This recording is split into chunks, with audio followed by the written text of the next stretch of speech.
7 ஆவிகள் வந்து ஞானம், உணர்வு, ஆலோசனை, பலன், அறிவு, கர்த்தருக்கு பயப்படும் பயம் சொல்லி கொடுக்கறது. பைபிளை சத்தியத்தை பற்றி சொல்லி கொடுக்கறது. கர்த்தரோட ஆவி அவங்க மேலே உட்காரனால தான் இந்த 7 வரங்கள் கிடைக்கும். இங்கிலீஷில் வந்து spirit of wisdom, understanding, counselling, the power of the holy spirit, the knowledge of holy spirit, fear of the lord, and then teaching. Spirit of the lord rest upon them. இதுதான் 7 ஆவிகள், அந்த 7 திரியை பற்றி சொல்லியிருக்கு. அதுக்கப்புறம் 7ங்கிறது ஒரு முக்கியமானது. 7 நாள், அதே போல் 7 பண்டிகை. இந்த 7 பண்டிகையும் ரொம்ப முக்கியமான. இந்த 7 பண்டிகையும் தாயின் கருவில் 7 மாதம் பிள்ளை வளர்றது கூட ஒவ்வொன்றும் இந்த டேட்டில் தான் பிள்ளைக்கு ஒவ்வொரு சேஞ்சு வருது. அது ஒரு பெரிய அதிசயம். பண்டிகை பஸ்கா பண்டிகை. அது 1ஆம் மாதம் 14ஆவது தேதி பஸ்கா பண்டிகை. 2வது வந்து புளிப்பில்லா பண்டிகை. 3வது முதற்கனி. 4வது வந்து பெந்தைகோஸ்து. 5வது எக்காலம். 6வது பாவ நிவாரணை. 7வது கூடார பண்டிகை. இங்கிலீஷில் வந்து Passover, unleavened, first fruit, Pentecostal, trumpet, atonement, and then tabernacle, கூடாரம். ஸோ 7 பண்டிகையும் 7 முக்கியமான ஒரு பெரிய இதை எல்லாம் சொல்லியும் 7 பண்டிகை இது பண்ணி எல்லாம் பண்ணும். இஸ்ரேல் மக்களுக்கு சத்தியத்தை உணரலை. காது இருந்தும் கேட்கல, கண்ணு இருந்தும் பார்க்கல. ஏன்னா அவங்க இருதயம் குணப்படாத அளவுக்கு இருதயம் கடினமாயிடுச்சு. அந்த கடினப்படுத்தினது ஒருவேளை தேவனோட திட்டமும் கூட. ஏன்னா புறஜாதியாருக்கு ரட்சிப்பு வந்து எண்ணிக்கை முடிவு அடையும் வரை இஸ்ரேல் மக்கள் வந்து இருதயம் கடினமாக இருக்கும். முதல்ல அவங்களுக்கு தான் ரட்சிப்பு வந்தது. முந்தினோர் பிந்தினோர் ஆயும் போல ஆதாம் வந்து இஸ்மைல் ஆரம்பித்தனால விருத்த சேதனங்கிற உடன்படிக்கை அவங்களுக்கு வந்தனால ஆப்ரஹாமுக்கு வந்து மெல்கிசதேக்கு வந்து அப்பமும் திராட்சரசம் கொடுத்து உடன்படிக்கை ஆரம்பிச்சும் ஆப்ரஹாம் இழந்துட்டான் இஸ்மாயிலை கொண்டு வந்தனால. அதனால் அவங்களுக்கு நுனித்தோல் விருத்த சேதனம், அவங்களோட உடன்படிக்கை அவங்களுக்கு பெயின். புதிய ஏற்பாட்டு உள்ள பிள்ளைகளுக்கு பிந்தினோர் முந்தினோர் ஆயிட்டோம். அப்போ நமக்கு வந்து திராட்சரசமும் அப்பமும் இயேசு கொடுத்துட்டு போயிட்டாரு. இப்போ சபையின் காலம் ரொம்ப முக்கியமான காலம். சத்தியங்களை உணர்ந்து தேவனுக்கு பயந்து நம்ம கீழ்ப்படிஞ்சாதான் கடைசி முட்டுக்கும் மாம்சத்தையும் சாத்தானையும் வெல்ற பிள்ளைய தான் பரலோகத்துக்கு போக முடியும். அதுக்கப்புறம் இப்போ 2வது பரிசுத்த ஸ்தலத்தில் வலது பக்கம் அப்பம், 12 அப்பம், இடது பக்கம் விளக்கு. ஏசாயா 12:1 இருக்கு அந்த விளக்குகளை பற்றி. அதுக்கப்புறம் நடுவில் வந்து தூப வர்க்கம் வந்து நம்ம ஜெபமும் பலிகளும் அதில் அந்த ரத்தமும் தெளிக்கப்படும். அதில் தான் ஆசாரிகள் கொண்டு வந்து. இப்போ சத்தியம் வழி வாசல் திரைச்சலை படுத்துட்டோம். சத்திய திரைச்சலை பார்த்தாச்சு. இப்போ அடுத்து வந்து ஜீவன்கிற திரைச்சலையை பார்க்க போகிறோம். இந்த 7 விளக்கு ஒரு தண்டில் இருக்கிறதுக்கு காரணம், அன்னைக்கு இயேசு மாத்திரம் அதிலிருந்து 7 தண்டு உருவாகி பண்டிகை எல்லாமே சத்தியத்தை வெளிப்படுத்துகிறாரு. அந்த ஒளி பரிசுத்த ஆவியாக இருக்கிறாரு. ஆனால் வெளிப்படுத்தின சுவிசேஷத்தில் சபைகள் உண்டானோன்னா 7 சபைகள் 7 குத்துவிளக்கின் நடுவில் வாசம் செய்கிறவரே அப்படின்னு நம்ம வெளிப்படுத்தின சுவிசேஷத்தில் படிக்கிறோம். சபையின் காலத்தோட அர்த்தமே வேற. ஆசாரிப்பு கூடார அர்த்தம் இயேசுவை பற்றி எல்லாம் ஆழமாக தெரிஞ்சுக்கிறது. தாவீதின் கூடாரம் வந்தோன்னா தேவனும் சபையாரும், தேவன் மகா பரிசு ஸ்தலத்திலேருந்து பரிசு ஸ்தலத்துக்கு மூவ் பண்ணுறாரு. எல்லா பொருளும் அங்கே தான் இருக்குது. உடன்படிக்கை பெட்டி, விளக்கு, மனோரா விளக்கு, அப்பம், தூபர்க்கம் எல்லாமே பரிசு ஸ்தலத்தில் இருக்குது. மகா பரிசு ஸ்தலத்தில், தாவீதின் கூடாரத்தில். அங்கே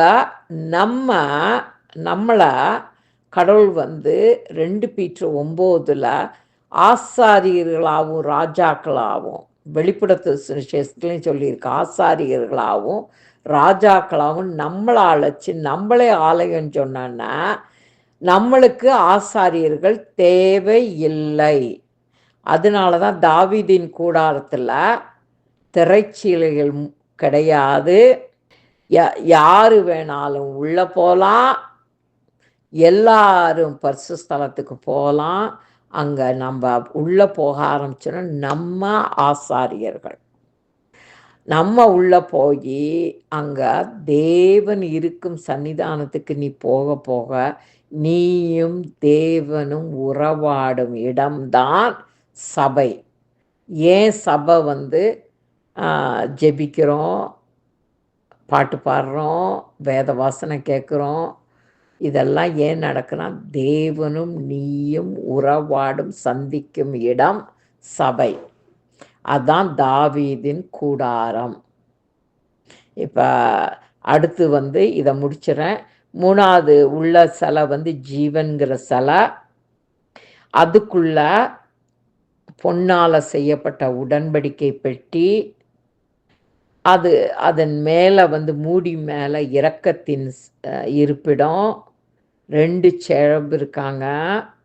இங்கே தான் தேவ மகிமை நிரம்பி இருக்கும். அவர் கிளவுடு மூலமாக இறங்குறதும் இந்த இடத்துல தான். அதுக்கப்புறம் உள்ளற பெட்டியை திறந்தால் யார் தொடக்கூடாது, ஆனால் பிரதான ஆசாரியர் மாத்திரம்தான் இருப்பார். இந்த பெட்டிக்குள்ள அந்த 10 கற்பனை, ஆரோனின் தளிர்த்த கோல், அந்த கோலுக்கு தண்ணி ஊற்றலை, ஒன்றும் செய்யலை, அதில் மொட்டும் இலையும் இருக்கும். அந்த அதிசயம் யாருக்கு என்னன்னு தெரியாது.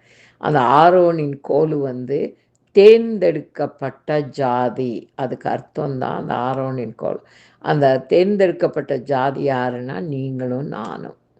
அவர் தெரிந்தெடுக்கப்பட்டு நீதிமான்களாகவும் பரிசுத்தவான்களாகவும் அழைச்சிருக்கார். ரோமனில் சொல்லிருக்கு, எவர்களை அழைத்தாரோ அவர்களை நீதிமான்களாக்குறார், எவர்களை நீதிமான்களாக்குறாரோ அவங்கள பரிசுத்தவான்களாக்குறார்னு சொன்னது இதான். ஏன்னா பொன்தட்டில் இருக்கிற மறைவான மன்னா, ஹிடன் மன்னா, நம்ம இந்த அர்த்தங்களையும் ஆழங்களையும் உணர்ந்த ஆரம்பித்தோன்னா நமக்குள்ள 7 பரிசுத்தாவியின் வரங்கள் வேலை செய்ய ஆரம்பித்தோன்னா, தேவ மகிமைக்கு ஏற்ற மகனா நம்ம மாற ஆரம்பித்தோன்னா, மறைவான மன்னாவும் ஜீவ ஊத்தும் நதிகளும் நம்மகிட்ட கிளம்புது. அப்போ நம்மளுக்கு 2வது ஆக்கினை, ஜட்ஜ்மெண்ட் டே நம்மளுக்கு கிடையாது. 2ஆம் மரணம் உன்னை சேதப்படுத்தாது. கண்ணை மூடணுன்னா அடுத்த நிமிஷம் தூக்கத்திலிருந்து எந்திரிக்கிற போல் பரலோகத்துக்கு பரதேசிக்கு போகிறோம். இதுதான் மோசேயின் கூடாரம். நிறைய கல்ச்சர் கட்டுப்பாடுகள், அளவு, திரைச்சீல, 3 திரைச்சீல, ஒவ்வொரு பொருளும் எதில் செஞ்சுருக்கணும், எப்போ மாற்றணும், யார் உள்ளே போகணும், யார் போகக்கூடாது, இதெல்லாம் முடிச்சோன்னா இந்த ஆரோன் கூட்டத்தார் பிரதான ஆசாரியர் மாத்திரம்தான் உள்ளே போய் உடன்படிக்கை பெட்டிய துணிகளில் கட்டி ரெடி பண்ணுவார். அதுக்கப்புறம் சாதோக்கு ஆரோனின் குடும்பத்தார் அவங்க வந்து யார் பெட்டியை தூக்கணும், யார் ஆசாரியர்களை எல்லா பொருள்களையும் கட்டி வைக்கணும். அதுக்கப்புறம் அந்த கோஹாத் அந்த ஆசாரியர் குடும்பம்தான் இதை வந்து தூக்கிட்டு போனோம். கோஹாத் அது ஒரு ஆசாரி வம்சத்தார். அவங்க வந்து தூக்கிட்டு போனோம். தூக்கிட்டு போய் அவங்க ஒரு இடத்துக்கு மேகஸ்தம்பம் மூவ் பண்ணோன்னா, இஸ்ரேல் மூவ் பண்ணோன்னா தூக்கிட்டு எல்லாரும் டென்ட்டை கட்டி எடுத்துகிட்டு போவாங்க. மேகஸ்தம்பம் நின்னோன்னா அவங்க வந்து முதல்ல ஆசாரிப்பு கூடாரத்தை கோஹோத்து அவங்க இறக்கி வைப்பாங்க. அப்போ எல்லா ஆசாரியரும் மறுபடியும் டென்ட்டை போட்டு ஆசாரிப்பு கூடாரத்தை வச்சு எல்லா திங்ஸையும் மறுபடியும் எடுத்து வைப்பாங்க. இவங்க மாத்திரம் பிரதான ஆசாரியர் மாத்திரம் வந்து உடன்படிக்கை பெட்டியை துணியை சுற்றி இருக்கிறத எடுத்து வச்சு மகாபரிசுக்குள்ள வைப்பார். இது வச்ச உடனே தான் இந்த ஆசாரிப்பு கூடாரத்தின் வாசல்ல 3 கோத்திரம் இருக்கணும். அதில் ஒரு யூதா கோத்திரம் முன்னாடி இருக்கணும். ஏன்னா யூதா கோத்திரங்கிறதா துதிக்கு அழைக்கப்பட்ட ஒரு வம்சம். அது யூதா வம்சத்தில் தான் இயேசு வர்றனால அவங்களுக்கு ஒரு தனி ஒரு அழைப்பு. அதனால் வாசலுக்கு முன்னால் 3 கோத்திரம், சைடில் 3 கோத்திரம், பின்னாடி 3 கோத்திரம், வலது பக்கம் சைடில் 3 கோத்திரம். அப்போ 12 கோத்திரம். இப்போ இது அவர் சொன்னதுன்னு வார்த்தை நிறைவேறுது. யாத்ராமில் சொன்னது போல உங்கள் நடுவிலே வாசம் பண்ணுகிறேன். யாத்ராம் 25:8 உங்கள் நடுவே வாசம் பண்ணுறேன்னா 12 கோத்திரமும் சுற்றி இருக்க நடுவில் ஆசாரிப்பு கூடாரம், மோசே கூடாரம் இருக்கும். இந்த மாதிரி தான் மக்கள் நடந்தாங்க. ஆசாரிப்பு கூடாரம் நடந்துச்சு. 40 வருஷம் ஏன் நடந்தாங்க, இதுக்கெல்லாம் அர்த்தம் உங்களுக்கு புரிஞ்சிருக்கும். இப்போ புரியலை, நான் திருப்பி போட்டு கேட்டுக்கோங்க. இப்போ எந்த ஒரு எக்ஸ்கியூஸும் கிடையாது.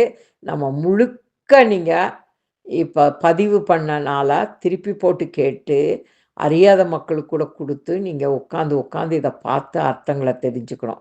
ஓகே, அடுத்த இதில் வந்து தாவீதின் கூடாரத்தை சொன்ன பிறகு வித்துவை பற்றியும் எழுதுவேன். நிறைய பாட்டு நான் அனுப்பி தான் ஆகணும். இதை முடித்தாதான் நம்ம ஜானுக்கு மறுபடியும் போக முடியும். ஓகேப்பா, காட் பிளஸ் யூ. இதை உட்காந்து கேளுங்க. ஓகே, பார்ப்போம். பாய்.